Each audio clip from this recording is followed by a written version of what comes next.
Naniniwala tayo doon sa kasabihan na habang may buhay, may Pag-asa. habang may buhay, may Pag-asa. habang may buhay, may Pag-asa. pagsubok. Dahil tayo katiwala ng Diyos, binibigyan din niya tayo ng iba't ibang klase ng pagsubok.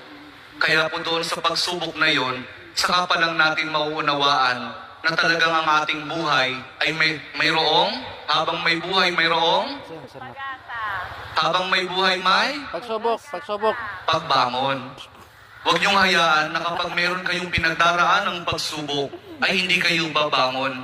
Kailangan meron tayong pagsumikap na pagtsatsagaan natin yung ating mga pagsubok na pinagdaraanan. At kapag mayroong pagsubok at mayroong pagbangon, saka pa lang natin maunawaan na talagang ang ating buhay na habang may buhay, may Maglibog taas.